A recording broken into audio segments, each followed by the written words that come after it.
Okay, we're live. Hello, everybody. I'm Vanessa Castagnoli with ON Arts, and I'm with this month's Social Distancing in Art featured artist, Beth Krensky. Beth, how are you? I'm great. So, hi, everyone. Hey, welcome to Dispatch from Solitude #1, Walking the Unknown Path. In 1917, 1 year before the deadly outbreak of the Spanish flu pandemic, Antonio Machado penned the words, Se hace camino al andar, you can make the way as you go. It is a line from his poem, Caminante, no hay camino. Traveler, there is no road. My performance is about traversing a path with an unknown route or destination. It explores how to navigate uncharted places or experiences, much like we're doing in these current times. It is our walking or action that creates the path for change. The journey can hold space for fear, courage, isolation, refuge, gratitude, and mortality. I walk on a pilgrimage in Emigration Canyon, a setting with a history of movement and migration for the Ute people, the Mormon pioneers, and others. One can walk through and out of the canyon, which is metaphorically symbolic because I am not only walking through Emigration Canyon, but also through the Valley of Death. Strapped to my back is a chair with the words of the 23rd Psalm burned into its seat. This pandemic has brought the possibility of death to the forefront for many of us. These uncertain times have given me cause to think about what must not be left unsaid before one dies. It was initially conceived as a piece solely about COVID-19. I see the performance more broadly now, given that recent events in the United States have shed light on our other plagues of systemic racism and divisiveness. This piece is dedicated to the people who engage in the courageous, hopeful, and difficult work of healing our bodies and our democracy. So I just want to thank ON Arts and Vanessa Castagnoli for supporting the piece, Cam McLeod for photography, Dylan Totaro for videography, Bob Ketchell for scouting the location, and especially all of you who are joining us. So please remember to stay for the Q&A after the performance. Thank you so much for that, Beth. Beautifully put. So everyone, like Beth said, stay tuned.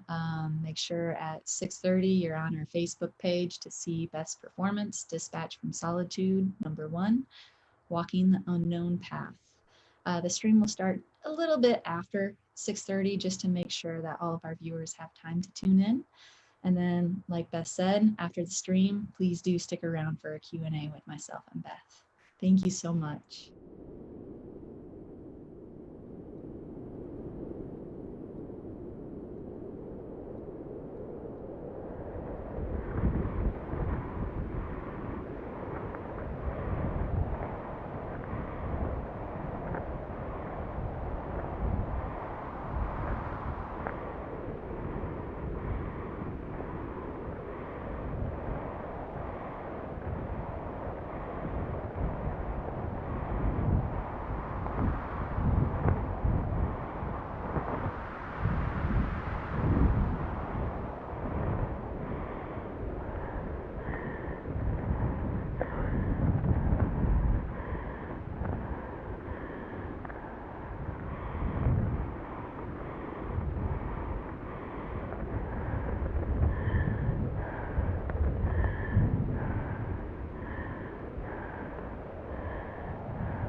You are my shepherd, I shall not want.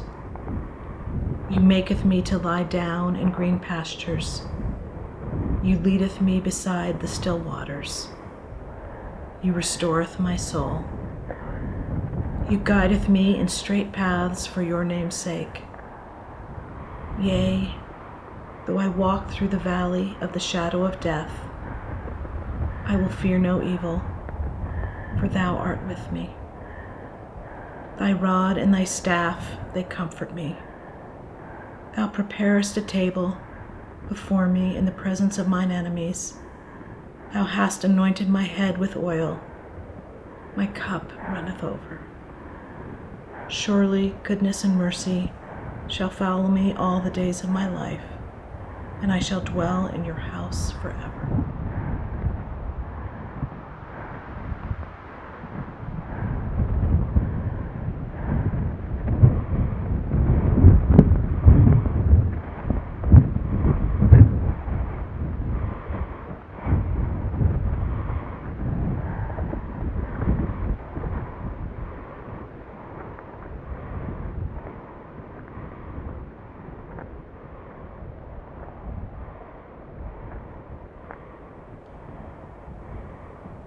Dearest children everywhere, thank you for being the harbingers of hope and teaching us to see the world anew through your eyes.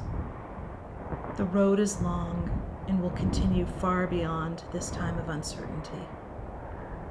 As your journey unfolds, may you walk in beauty, health, peace, and strength. May you always follow your true north. May you find shelter, safety, and sustenance. May you have the fortitude to weather the storms of life. When confronted with the rhetoric of hate, may you converse in the language of peace. In the struggle between fear and love, may you choose love. May your journey be long, and may it be filled with wonder and joy. Godspeed.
Mother Earth, I sit here in the stillness amidst your exquisite beauty and give thanks beyond measure for your bounty. In the still of night, it is your heartbeat that I feel and your vast love that surrounds me. Thank you for holding me gently these many years. Thank you for the love of the trees and for the magic in my fingertips. I will carry with me the smell of sage from the desert at sunrise, the feel of heat waves rising up at the end of a hot summer day, the silence after a snowfall, the image of Orion shining down upon me out of the darkness, warm summer breezes carrying the salty taste of the ocean and the sweet aroma of fresh blossoms, the memory of birdsong. Your existence stretches long before and after this moment. You bear witness to hatred and wars, hardship, hunger, and pandemics, and you restore. Thank you for giving birth to the people who have risen to sustain, restore, and heal us. Their very existence lies in the balance so that others may live. I recall their exhaustion and grace daily as I offer them a gratitude that I will hold forever. Protect them. Protect us all as we are called to protect you.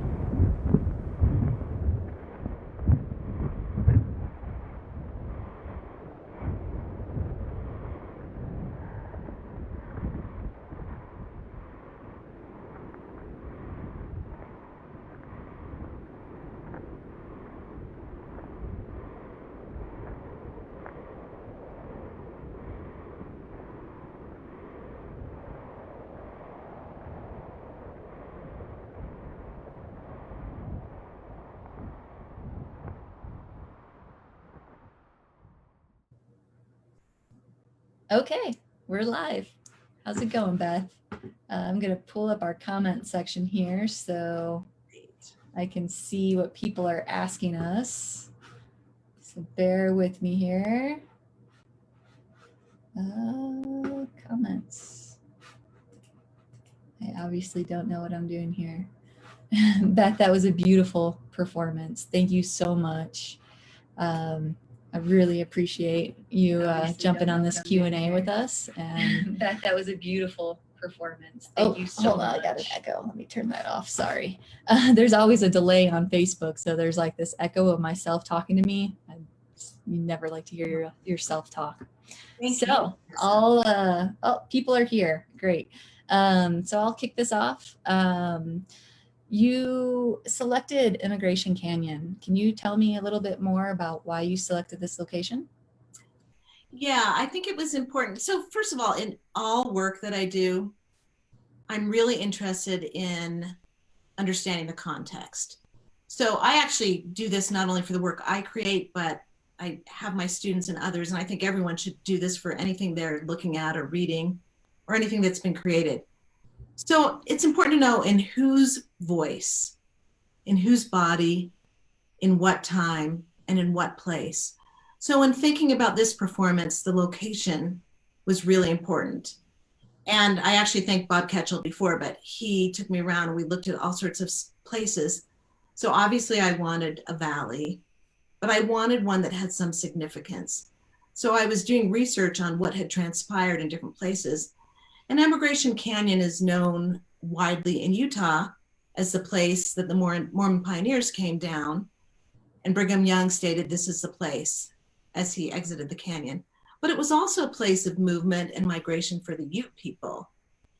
And it exists today, and people are using it all sorts of ways and moving through that canyon. So that was really important for me.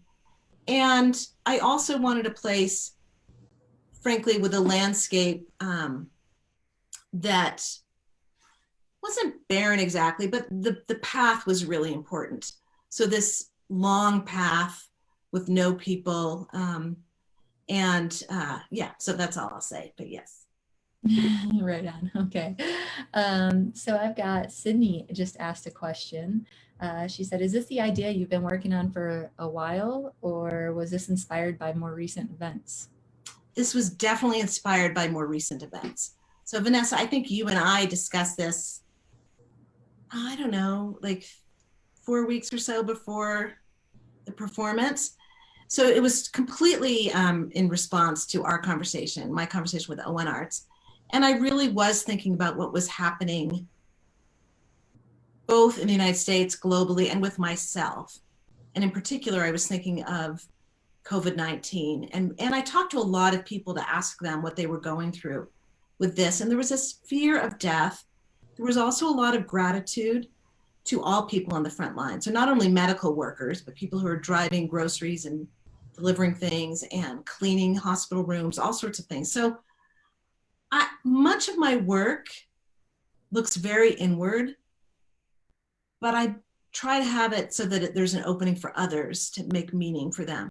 So although I initially started thinking about death and this idea of what needs to be said before one dies, I wrote lots of letters to close family members, none of which I read because they were, frankly, too emotional, but also I wanted something a little broader. So I actually really wanted to thank Mother Earth, and I really did have a message for children. So my work has been, or I guess my calling has been, to collaborate with young people to make art. And I have a deep sense of love and obligation to all young people everywhere. So that letter made it in. And this was filmed, we taped it, I think 2 weeks ago.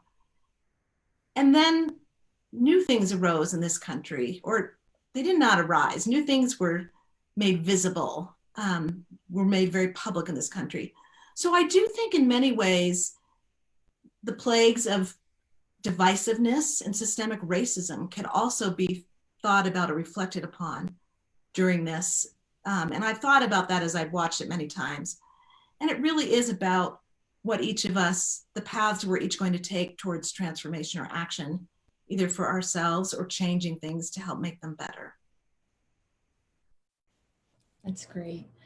I love that it can transform into a whole different meaning with our current affairs, state of affairs. So it's very beautiful. I really love the piece, and at the same time, it has this meditative feel, and it's you talk about tragedy, but at the same time, it's calming at the same time, and I found that very interesting. So we've got Jorge asking, can you please talk more about the meaning of the chair and what is written on it? I had that was one of my questions as well. So the chair is a backpack chair that I created. It's out of an old school chair, an old oak school chair. And again, this reference to youth and education is throughout a lot of my work. And burned onto the seat of the chair are the words of the 23rd Psalm, which I started out the video with. And I have used that chair one other time where I was wandering and sitting on it. It's been really interesting to me during this performance. So I had surgery a year ago, and I actually have permanent breathing damage. Half of my throat is blocked. So for the first time, I felt like, oh, it's actually coming in really helpful, because this idea of struggling to breathe obviously is prevalent with COVID-19. But I wanted my struggles with my breath, my labored breathing, to be heard on the video. And this idea of like having something with you. I intentionally did not say the Lord is my shepherd. I wanted that space to be more open. I say, you are my shepherd. It can be a God figure for people. It can be Mother Nature. It can be something that is powerful for them. But not only am I wearing it and lugging it with me, but it offers a place of respite to sit down on and contemplate or just rest. I believe you just answered the next question, which was, this was so beautiful. We can hear you breathing, and your breath becomes labored as you climb. Can you comment on this? And you definitely just addressed that. So we don't need that one, but I hope that answers. You know what? I'm going to say one other thing about that, though. Great. My husband and I both had serious bouts of pneumonia about a month and a half ago, 2 months ago. So that also, the labored breathing, was very much at the forefront of my thinking and worry about having COVID-19. I did not have it, although I certainly thought I did. But anyhow, this idea of not being able to breathe and waking up in the night gasping, which I did both with pneumonia and early on after surgery, is quite scary. I have empathy for people who have had COVID-19, including some of my dear friends. Yeah, I hear you. I thought I had it at one moment too, and it is terrifying. And to isolate yourself in one little room, and your whole world changes, and life just, I don't know, it just becomes that much more special, and everyone in your life becomes that much more special. So I've got another question here. The feeling of solitude is powerful in the video, but it is also a little distant given that we are watching it and not experiencing it. Is there a part of this work that encourages us to experience this? And are there things that you would suggest we try? So yes, much of my work is an offering up, if you will. So I try very hard not to be didactic in any way. And it's really an offering up of some questions. But yes, I encourage people to walk silently, preferably alone for long periods of time. I had the privilege of working closely with the artist Ernesto Pujol, who's a performance artist, and he was in Utah about a decade ago, and we did a 12-hour durational performance at the state capitol called Awaiting. And I learned so much from Ernesto, and this idea of walking and how walking can lead us back to ourselves. And if it's done courageously and honestly, it also sort of unearths the people and places and memories that have loved us into being. So I was very much thinking of that as I was walking. So I encourage people to do that. Do not talk. If you go with another person, do not talk. I actually think it's best to do it alone. I also encourage people to really think about what they don't want to be left unsaid, that they don't want to have unsaid before they go. All of us die at some point. For some of us, sadly, it might be sooner than expected. But it was a beautiful and sad experience for me to think about what I want to say to the people that I love most. It's very beautiful.